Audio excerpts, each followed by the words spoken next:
Good afternoon, everyone. I am going to present our paper, Designing New Phase Selection Heuristics. So, I am Arijit, and this is a joint work with Kuldeep Meel. We both are from National University of Singapore. The last 2 decades has seen a significant improvement in the performance of the SAT solvers. So, an incident often referred to as the SAT revolution. So, all the solvers that has participated in this SAT revolution share a same backbone heuristic that is called the conflict-driven cross-learning or the CDCL. So there are different components in this CDCL algorithm which can be performed in numerous ways, and the solver use different heuristic in these parts. So in the story of the SAT revolution, the major contributions has been made by making better heuristics and a continuous development of the existing heuristics. But there is something more interesting to it. That is the tight coupling among these heuristics. Or in other words, like designing one part of the heuristic based on some other heuristic being used in a different component of the solver.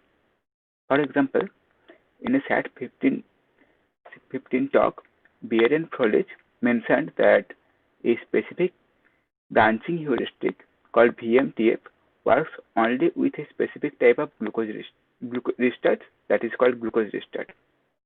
In another SAT 15 paper, Jamshek noted that for the optimal performance of the solver, a parameter in a branching heuristic has to be determined based on the restart that is being used at that time. So our work will be a study of such a coupling. So we are specifically interested in a phase selection heuristic and a backtracking strategy. So we will start with the study of the currently most popular phase selection heuristic, that is phase saving, and a recently proposed backtracking strategy, that is the chronological backtracking. So note that not only the SAT 18 paper, a SAT 18 winning solver and SAT Race 19 winning solver, but also some state-of-the-art solvers like CryptoMiniSet all use this combination, and that makes us interested in studying this combination. So let me start a short description of these two heuristics. So while the solver does this decision step, it selects a variable from the set of unassigned variables and assigns a truth value to it. So the variable selected is called the branching variable or decision variable, and the truth value that is being assigned to it is called the decision phase or simply phase. And a phase selection heuristic is used to select this phase. So phase saving is such a phase selection heuristic. It was introduced in 2007 by Pipatsrisawat and Darwiche, and the data structure associated with it is fairly simple. That is, it maintains a Boolean array where each element of the array corresponds to the last use phase of each variable. So whenever the solver backtracks and cancels some assignment, the cancelled assignment is stored in this array. And whenever the solver tries to branch on this variable once again, the saved phase is used for phase selection. So this phase saving has been proved to be very important in the performance of the solvers. For example, if you take the SAT Race 19 winner and just remove the phase saving heuristic from it, and say that the solver will randomly select the phase, then it can solve 15 less instance, and which is a huge performance degradation for a solver. So in the paper, they had given a nice example that shows like why phase saving is so much important. So let me give that example once again. So suppose a solver is taking decision and trying to solve one instance. So it takes k decision and solves one component successfully. Now it takes some more decision while it is trying to solve another component. And in this process, it faces a conflict and learns an unit clause. So as it learns an unit clause, the solver asks it to backtrack to decision level 0 by erasing all the assignment from this current decision level to decision level 0. So in this case, note that the component 1 has been solved successfully, but due to this backtrack, it is losing all the work that it has done. But if you are using this phase saving heuristic, then the solver stores all the assignment for this decision 1 to k, and whenever the solver is trying to solve this component 1 once again, it already knows the assignment for this component 1. So it is not losing the work that has been undone for this long backtrack. So this was the catch line for phase saving heuristic, that is, do not lose work in long backtracks. We will come back to this once again later. And now I am going to describe the other heuristic, that is this chronological backtracking. So in CDCL, it is very important to take this non-chronological backtracking, but in the SAT 18 paper, Nadel and Ryvchin showed that chronologically backtracking might be very useful, and in the SAT 18 winning solver and 19 winning solver, this chronological backtracking has been proved very important. So what is being done here? Let's say a solver is trying to solve an instance by taking one decision, propagating it, taking some more decision, propagating it. Now the solver takes some more decision, and while it tries to propagate that, it faces a conflict, and the conflict analysis procedure asks it to backtrack for multiple levels. Let's say the current decision level was 5 here, and the solver asks it to backtrack to decision level 2. Now, in a general non-chronological backtracking solver, the solver would have backtracked to this decision level 2, cancelling all the assignment for this decision level 5, 4, and 3. But in chronological backtracking, it says do not take this long backtrack. Instead, take baby steps and thus this backtrack to one decision level above. As I was saying, that this chronological backtracking has been proved very important for the performance improvement of the solver. So, and it was used that a combination of chronological backtracking and non-chronological backtracking works the best.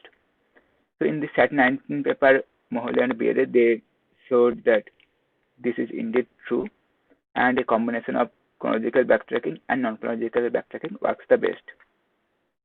So this combination is determined heuristically, and it says that like maintain a fixed cutoff, and if the difference between this current decision level and backtrack level, if that is greater than this fixed cutoff, then use chronological backtracking.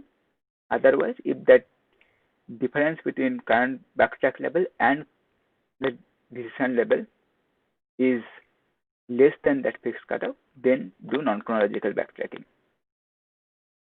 Now, when we have introduced this chronological backtracking, look, there is no such case of this long backtracks. So if you remember the reason of this importance of phase saving, I had said that the phase saving is useful because it saves the work while the solver takes long backtracks. So the question arises that when the solver is not doing this long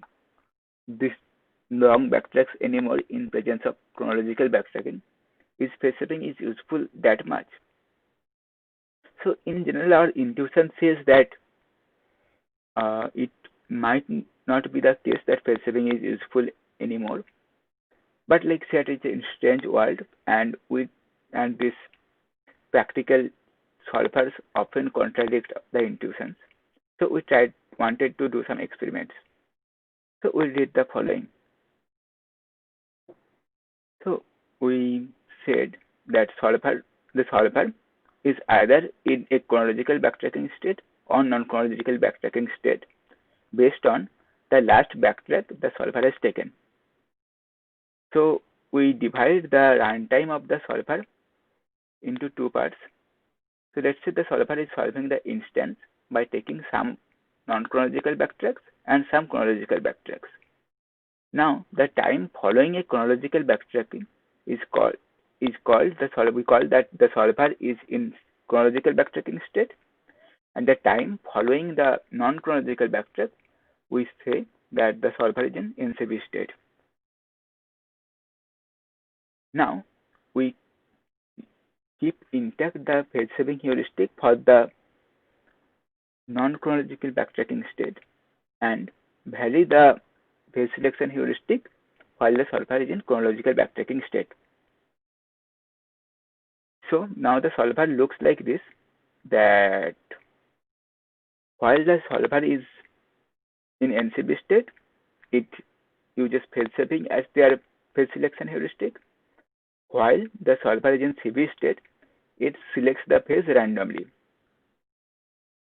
So it turned out that this one doesn't matter at all. Like if we remove phase shipping during this chronological backtracking state, it can solve as many instances as phase shipping could have done. So we tested with some more.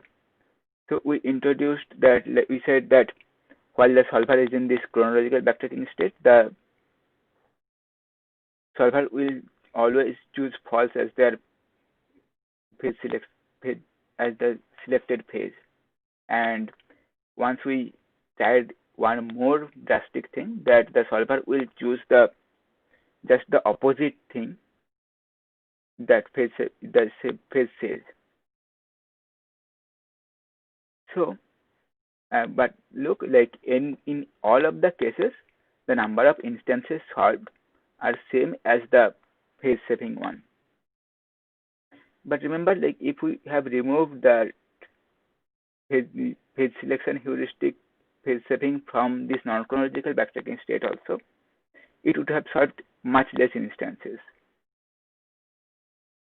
But while you are removing phase shipping from chronological backtracking state only, it is not affecting the performance of the solver at all. So from this, we can conclude that phase shipping is not that useful while the solver is in chronological backtracking state, and there might be a room for improvement for the performance of the solver by designing a new phase selection heuristic while the solver is in chronological backtracking state. So in the next part of my talk, I will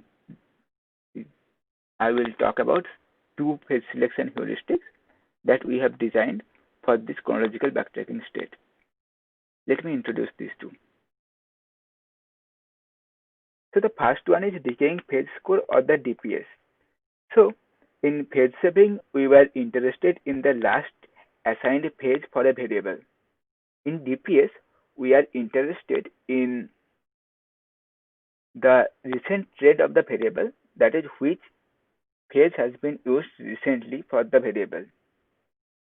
So the implementation of DPS is quite similar to the phase shipping. Here, instead of this Boolean array, we maintain an array for floating point numbers, and each of the element corresponds to the DPS value of that variable. Whenever the solver backtracks and cancels some assignment, it updates this DPS value according to the following rule. So it multiplies the current DPS value by a factor lambda, where this lambda varies between 0.5 and 1, and it adds the DPS plus 1 if the cancelled assignment is true. If the cancelled assignment is false, then it adds -1 to it. So you can see that if the recent assignments to the variable is true, then the DPS value should be positive, otherwise it will be negative. So whenever we have to decide on this variable, we select the phase accordingly. If the DPS value is positive, then we return to true, otherwise we return false. But we implemented this on top of the Satres 19 winning solver, and it turned out that it is not helping much. That the solver solves almost same number of instances as the older solver would have done. So we turn to a more sophisticated heuristic. We call it the literal state independent decaying sum, or the LSIDS. We design it in a very similar fashion as the VSIDS, the branching heuristic that is very popular. Here the idea is we will prioritize those phases which has been occurred more and recently in the learned clauses. So we maintain a score for each literal. A literal is either a variable or its negation, and we update the score based on the following rules. So if we learn a clause A, B, or not C, we update the score for A, B, and not C. That is, we increase the value of the LSIDS value for all these three literals.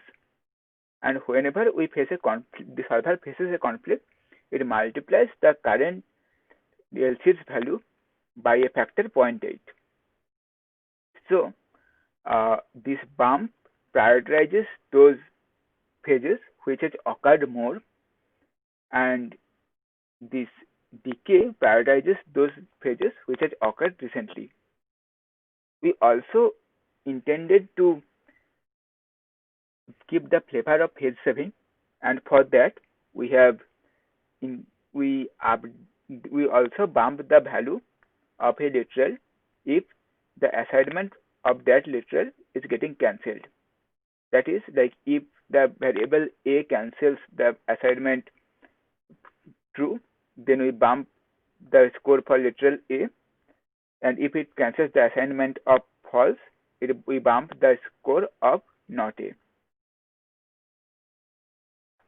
So I will give you an example and it will make clear that how it works. So let's say while we are solving an instance with 4 variables, we learn these 3 clauses C1, C2, and C3. So we introduce the score for all the literals with 0, and when we learn this clause C1, we update this value of x not x1, x2, and x not x4. When we learn the second clause, we decay the current value of these variables, of these literals, and we bump the literals that we have learned now. Now when we learn the third clause, we decay the current values and bump the literals which we have learned now. Now when we backtrack and cancel the assignment, let's say we have cancelled the assignment of not x2, then we will bump the value of not x2. So at that point, these are the value of LSIDS. So let's say the solver has to branch on this variable x2. So we compare the value of x2 and not x2, and here the value of not x2 is higher, so we will choose not x2. So this is the LSIDS algorithm, and we have implemented this on top of Satres 19 winning solver. But before we present you the results, let me describe an insight of this SAT revolution. So we compiled the winning solvers for the years 2013 to 2019 and asked them to run on the SAT 19 benchmarks. So the left one is a cactus plot, and here each of the curves represent to the performance of a solver. A curve to the right means a better solver. As you can see the numbers, the gain we have achieved from the year 2013 to 2019 is of 58 benchmarks. That is on average 10 benchmarks per year. So this SAT revolution is a slow but gradual development. So now our results.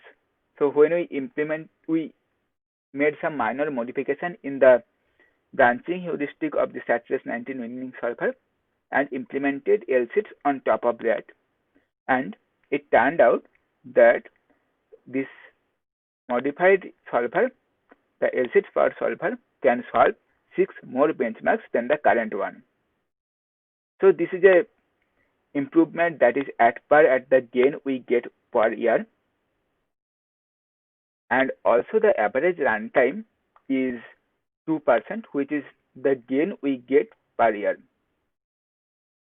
But there is enough room to be skeptical because that is a strange world, and sometimes we see the noises as some good improvement. So we tested with some more benchmarks. We selected 500 cryptographic benchmarks. So these are these pre-image attacks on SHA-1. So, and in this set of benchmarks, LSIDS could have solved 8 more benchmarks than the current one. So we intended to do some more experiments. So this time we varied the frequency, how the chronological backtracking is selected. So if you can remember that the solver like MLDC uses this combination of chronological backtracking and non-chronological backtracking. And the solver does this based on some heuristic which uses 2 parameters, T and C. This T says that if the current decision level and the backtracking level, the difference between 2 is higher than T, then use chronological backtracking, otherwise do non-chronological backtracking. C says that if for the first C conflicts of the solver, use non-chronological backtracking. So this parameter T and C decides how frequently you are employing chronological backtracking. So when we tested MLDC and MLDC LSIDS based on these 2 parameters, it turned out that in almost all of the cases, this LSIDS can solve more number of benchmarks than the MLDC. And if you look at the average runtime also, the runtime is better than the MLDC. So with all these benchmarks, it shows that LSIDS is a very important feature, and probably it requires more attention. So with this, I would like to conclude. So our key contributions are: first, the discovery that phase saving is not at all efficient with chronological backtracking, and probably this issues a serious warrant to the community to recheck the efficiency of other components of the solver while we have introduced chronological backtracking. And the second one is the designing of a new phase selection heuristic, which is quite efficient with chronological backtracking. With this, I would like to finish my talk. Our code is available here. We had named it durian SAT. Durian is a fruit that is quite famous in Singapore. Thank you.